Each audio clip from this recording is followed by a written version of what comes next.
I'm going to talk to you this evening on the subject of the spectrum of love.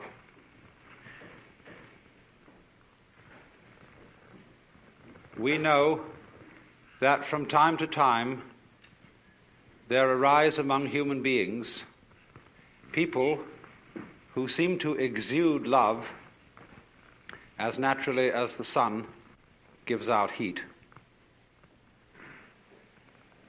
We would like to be like that, and by and large, man's religions are attempts to cultivate that same power in ordinary people.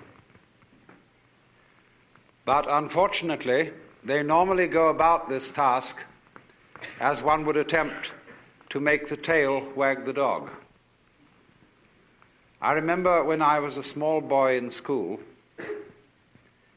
I was enormously interested in being able to do my schoolwork properly. And everybody told me that I didn't work hard enough and that I ought to work. I had an intense desire to do this, but when I asked, "How do you work?" everybody shut up like a clam. So I was extremely puzzled, but there were teachers who apparently knew how to work and had attained considerable heights of scholarship, and I admired them very much for their attainments. And so I thought that maybe I could learn the secret by copying their mannerisms. I would imitate the style of handwriting that they used. I would use the same kind of pen. I would affect the same mannerisms of speech and gesture, and insofar as I could get around the school uniform, even of clothing. I must assure you this, of course, was a private school in England, not a public school in America. But none of this revealed the secret, because I was, as it were, copying the outward symptoms and knew nothing of the inner fountain of being able to work. And exactly the same thing is true in the case of people who love. When we study the behavior of people who have the power of love within them, we can catalogue how they behave in various situations, and out of this catalogue formulate some rules. One of the peculiar things we notice about people who have this astonishing universal love is that they are apt, but not always so, but they are apt very often to play it rather cool on sexual love. The reason for this is, generally speaking, unknown to preachers, but it is because an erotic relationship with the external world operates, so far as they're concerned, between that world and every single nerve ending. Their whole organism, in all its aspects, physical, psychological, and spiritual, is an erogenous zone.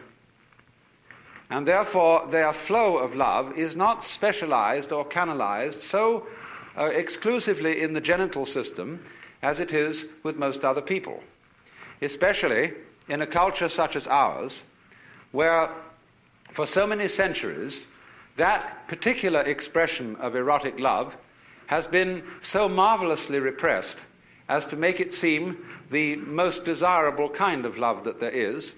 And so we have, as a result of 2,000 years of Christianity, sex on the brain, which isn't always the right place for it.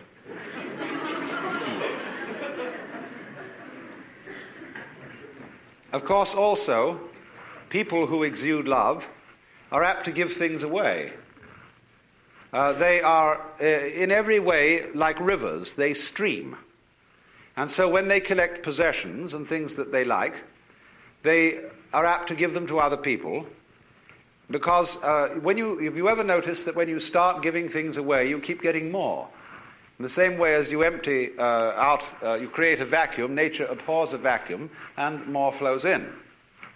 So, noticing this, the codifiers of loving behavior write down that you should give so much money to tax-deductible institutions and to the poor, and that you should be nice to people, that you should act towards your relatives and your friends and indeed even your enemies as if you love them, even if you don't. And of course, for Christians and Jews and believers in God, there is a peculiarly difficult task enjoined upon us, namely, that thou shalt love the Lord thy God. And not only here, going through the motions of it externally, but with all your heart, with all your soul, and with all your mind. And that is, of course, very demanding indeed. But you see what is happening. It is as if, for example, we admired the music of a certain composer, and having studied his style very thoroughly, we draw up rules of musical composition based on the behavior of this composer. We then go to send our children to music school, where they learn these rules, in the hope that if they apply them, they also will turn into first-class musicians, which they usually fail to do. Because what might be called the technique of music, as well as the technique of morals, as well as, say, the technique of speech, of language, is very valuable because it gives you something to express if, and I repeat, if you have anything to express. But if you don't have anything to say, not even the greatest mastery of English will stand you in good stead, unless you can manage to fool your listeners by talking beautiful nonsense and make it sound profound. Now, so the question and the puzzle remains. You cannot imitate this thing. There is no way of getting it, and yet it is absolutely essential that we have it. Because obviously, the human race is not going to flourish harmoniously unless we are enabled to love each other. But the question is, how do you get it? Is it something you simply have to contract like measles? Or is, as theologians say, is it a gift of divine grace, which somehow is dished out to some but not to others? And if there is no way of getting divine grace by anything you do, as the Calvinists aver, then we better just sit around and wait until something happens. Although Calvinists never did that. They were almost depressingly energetic. But surely we can't be left in that kind of a hopeless situation. There must be some way of getting the grace or getting divine charity or love, some sort of wangle, some sort of way in which we can, as it were, open ourselves so as to become conduit pipes for the flow. And so the more subtle preachers try to see if we can open ourselves and teach methods of meditation and spiritual discipline in the hope that we can contact this power. The less subtle preachers simply say, you don't have enough faith, you don't have enough guts, you don't have enough willpower.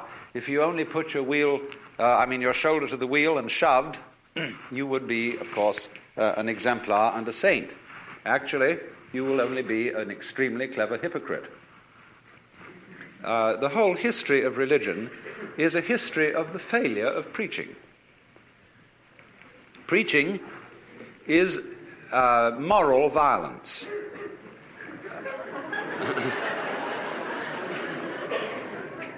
If when you deal with the so-called practical world and people don't behave as you would wish they would, you get out the army or the police force or the big stick, and if those strike you as somewhat crude, you resort to giving lectures. And I mean lectures in the sense of a pie jaw, a solemn adjuration and exhortation to behave better next time. Now, let us look at some of the practical consequences of adjuring people and commanding people to love. Many a parent says to the child, nice children love their mothers.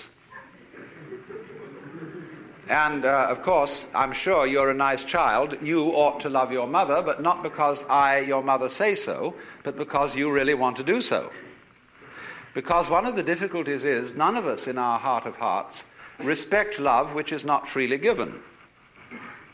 If, for example, you are an ailing parent and you need to be looked after, and you have a son or daughter who feels dutifully that they should look after you because, after all, you've done so much for them, but this somehow, your living with your father or mother prevents you from having a home and a life of your own, naturally you resent this duty, and your parent is well aware that you resent it, even if they pretend to ignore it. They therefore feel guilty that they have imposed upon your loyalty, and you, in turn, can't really disclose from yourself the fact that you hate them for getting sick, even though they couldn't help it. And therefore nobody enjoys the relationship. It is a painful duty carried out.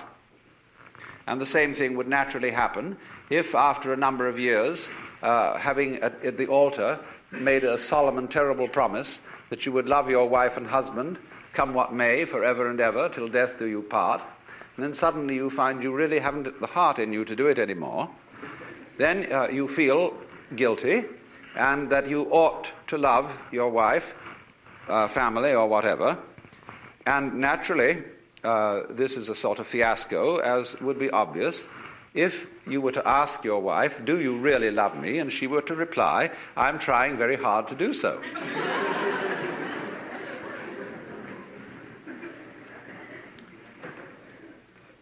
You see, the difficulty of it is this. You cannot teach a selfish person to be unselfish by any means. That is to say, whatever a selfish person does, whether it be giving his body to be burned or giving all that he possesses to the poor, he will still do it in a selfish way of feeling. And he will be able to do this with extreme cunning, a marvelous self-deception, and deception of others besides. But the consequences of fake love are almost invariably destructive, because they build up resentment on the part of the person who does the fake loving, as well as on the part of those who are its recipients. This is why the foreign aid program has been such a dismal failure. Now, of course, you may say that I'm talking in a very impractical way, because you would say, well, do we just have to sit around and wait until we become inwardly converted and learn through the grace of God or some sort of magic how to love, and in the meantime do nothing about it and conduct ourselves as selfishly as we feel? There is, as a matter of fact, something to be said for that. Because the first problem in the whole of this is honesty. And the reason why the Lord God says at the beginning of things, "Thou shalt love the Lord thy God with all thy heart and with all thy soul and with all thy mind," is not because the Lord God is stupid, but because he's very clever.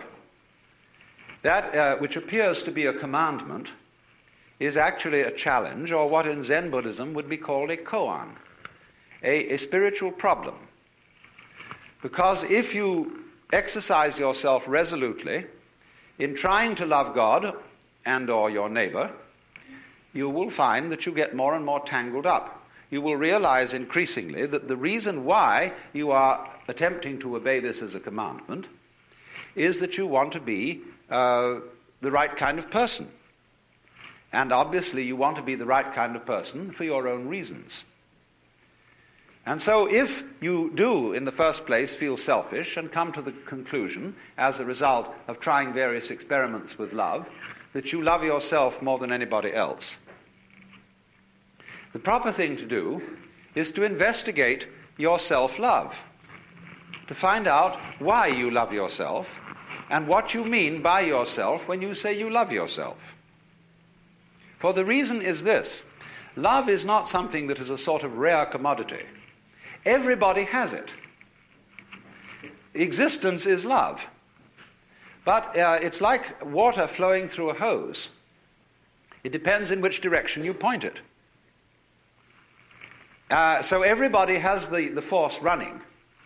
And maybe the way in which you find the force of love operating in you is that you have a passionate like of booze or ice cream or automobiles, or good-looking members of the opposite sex, or even the same sex. But there is love operating. And people, of course, tend to distinguish between the various kinds of love. There are good kinds, such as divine charity, and allegedly bad kinds, such as, in quotes, animal lust. But it should be understood, I think, that they are all forms of the same thing. But they differ in rather the same way that the colors of light, of white light, divide into the spectrum when passed through a prism. So we might say that the red end of the spectrum of love is Dr. Freud's libido, and the violet end of the spectrum of love is agape, the what is called divine love or divine charity, and that in the middle the various yellows, blues, and greens are friendship, human endearment, consideration, and all that sort of fellow feeling. But it's all the same thing. And so the thing is, first of all, to get it moving, to follow whatever kind of love you have in the first place. Because you cannot control love until you have some to control, until you have it running. You've got to get your car running before you can learn how to drive it. You will not become a skillful driver by sitting at a still car in a garage any more than you will become a skilled dancer if you simply never move your arms and legs. And so the first thing then is to discover what indeed you do love, if anything.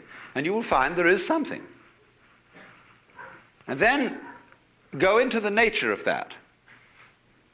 Now, it's said that selfish people love themselves. I would say that that is really a misunderstanding of the whole thing, because yourself is something that is really impossible to love.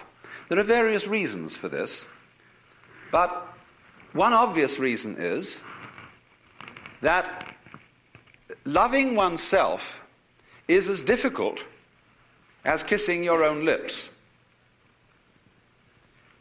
Oneself, when you try to focus on it, to love it or to know it, is oddly elusive. It always slips away like the pursued tail of a dog who is trying to get hold of his own tail. So to pursue your own end has some difficulties about it.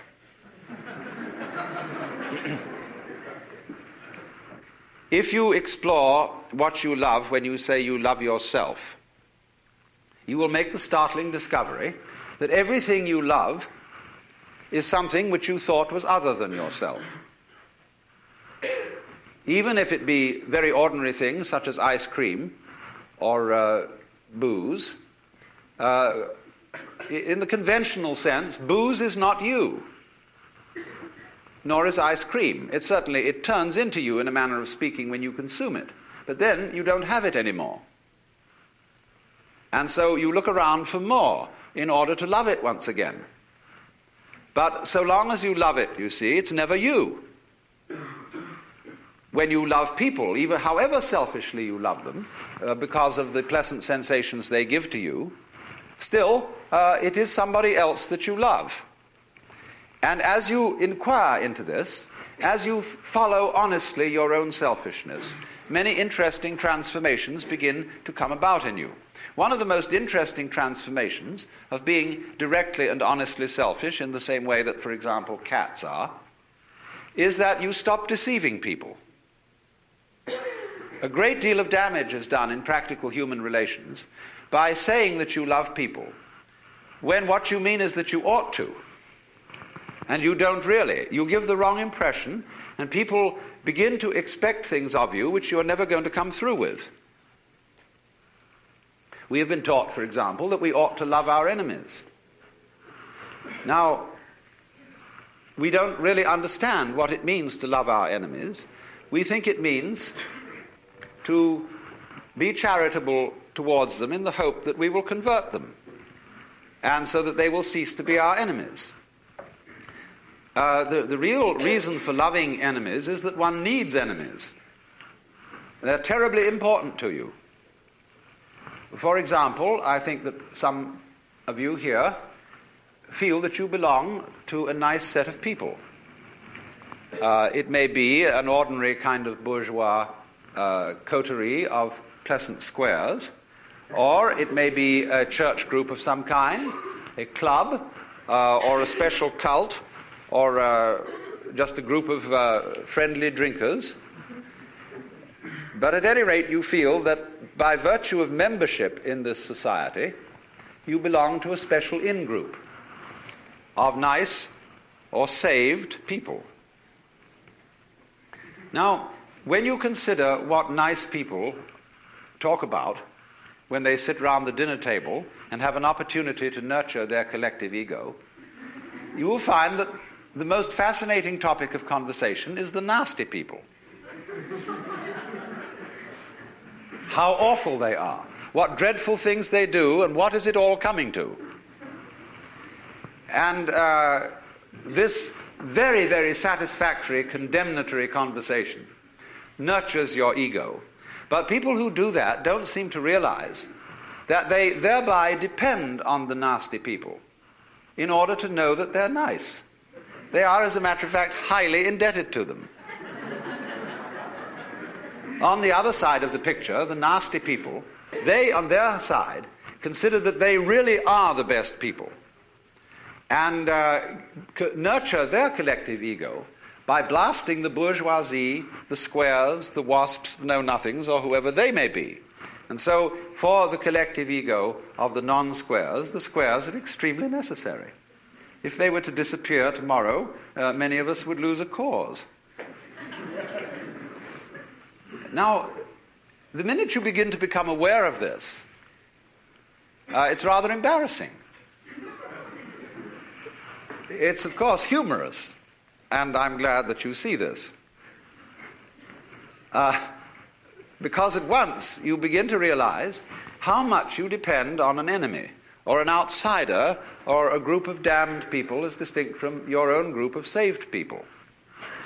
And so you begin to realize that if your collective ego, or yourself, depends on your being on the in, but you can only be on the in with relation to something that is out. And since the in and the out are inseparable if there is to be any in or any out, you suddenly discover that yourself is bigger than you thought it was.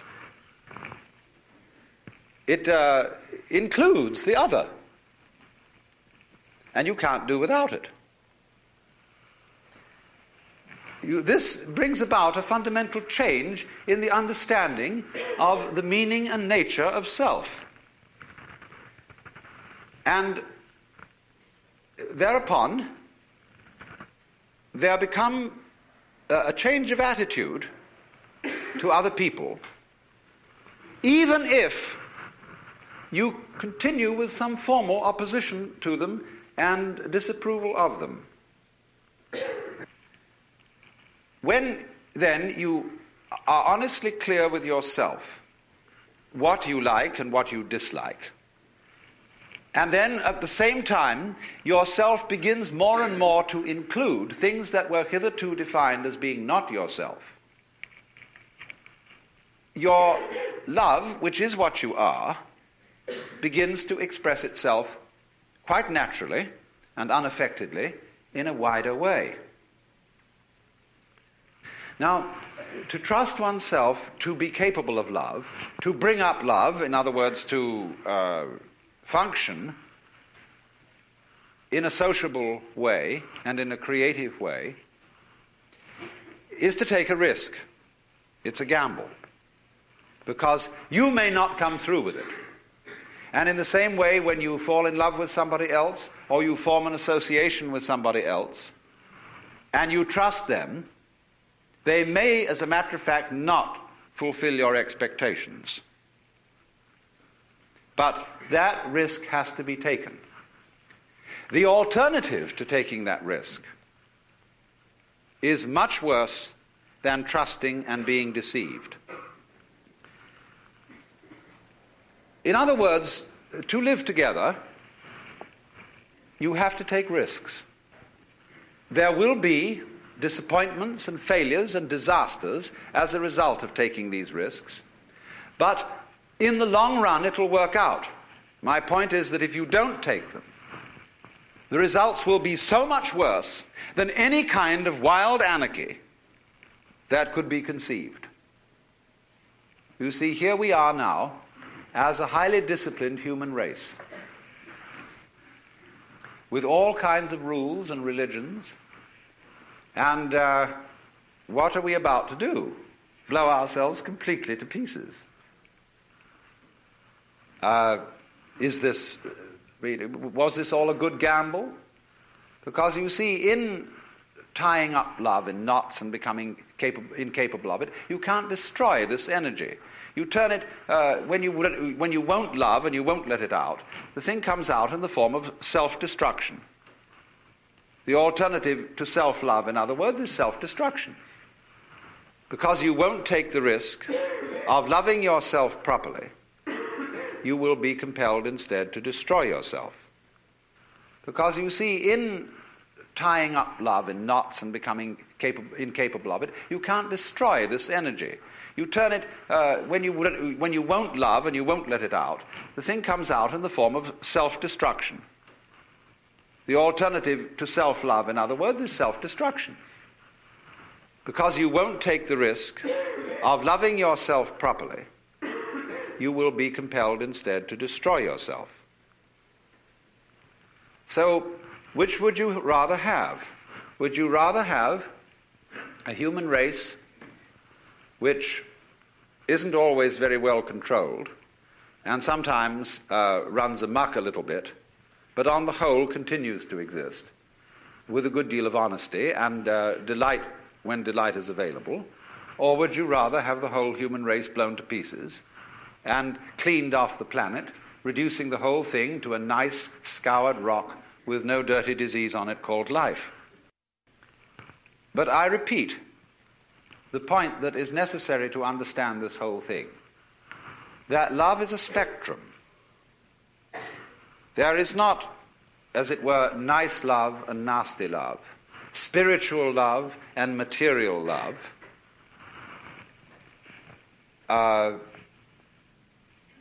mature affection on the one hand and infatuation on the other. These are all forms of the same energy. And you have to take it and let it grow where you find it.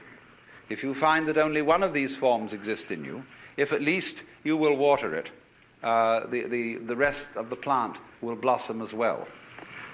But the essential prerequisite